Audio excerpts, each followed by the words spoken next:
Salut, moi je m'appelle Camille, donc je fais de la maçonnerie, isolation avec des matériaux biosourcés et ma boîte s'appelle Camisole. Est-ce que la maçonnerie, c'est vraiment un des métiers les plus difficiles du bâtiment? Je ne sais pas répondre à ça dans le sens où c'est pas le plus difficile pour tout le monde en fait. Chacun a son échelle de difficulté. Mais oui, ça fait partie des métiers où les journées sont plutôt rudes entre porter les sacs qui pèsent lourd, les seaux. Moi, après, je suis contente d'arriver dans un créneau où les sacs sont passés à 35 kg max plutôt que 50. Donc 35 kg, c'est toujours un petit peu lourd, mais j'arrive très bien à le faire. Et c'est très physique, mais moi, j'aime bien en chier. Du coup, j'aime bien à la fin de la journée sentir que j'ai tiré sur les muscles et que je vais avoir besoin d'une bonne séance d'étirement avec une bonne douche chaude. En fait, ça me fait du bien, quoi. Et qui me fait sentir forte, en fait.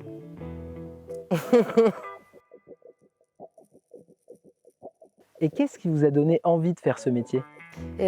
C'est l'autonomie, en fait, le désir de pouvoir me débrouiller toute seule, être capable de construire ma petite maison avec des matériaux simples qu'on trouve autour de chez nous. Donc moi, je suis assez fan du terre-paille.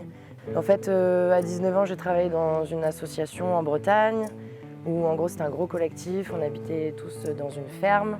Et donc, j'ai vu une maison en paille, en bottes de paille et tartinée à la chaux tout autour. Ça a coûté 5 000 € de fabriquer cette maison de 70 mètres carrés. Et je me suis dit, bah voilà, moi, c'est tout simple et c'est comme ça que j'ai envie de faire. Mais voilà, du coup, de fil en aiguille, après avoir rempli mes missions en Bretagne, j'ai passé une formation de 1 an. Ma formation que j'ai faite à la SCIC ECLIS, ECLIS qui veut dire éco-construction locale et initiative solidaire.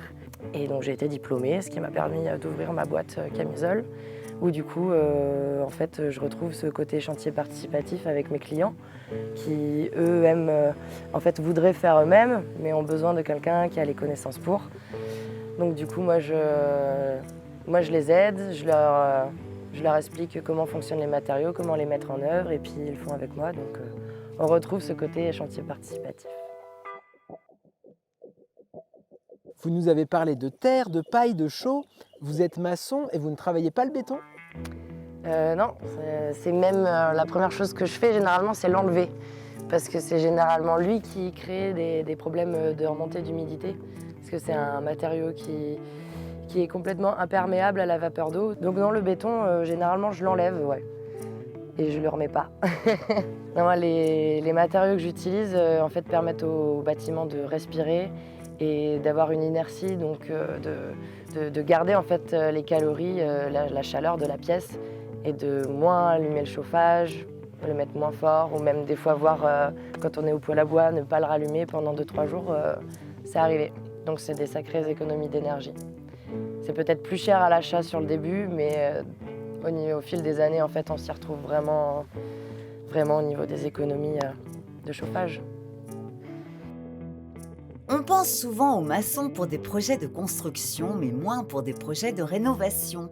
Pourtant, c'est un métier qui intervient très souvent en rénovation énergétique, que ce soit pour bâtir des extensions, pour créer de nouvelles ouvertures, afin d'apporter de la lumière et de la chaleur, pour des travaux d'isolation ou encore pour la réalisation de nouvelles dalles ou planchers d'étage.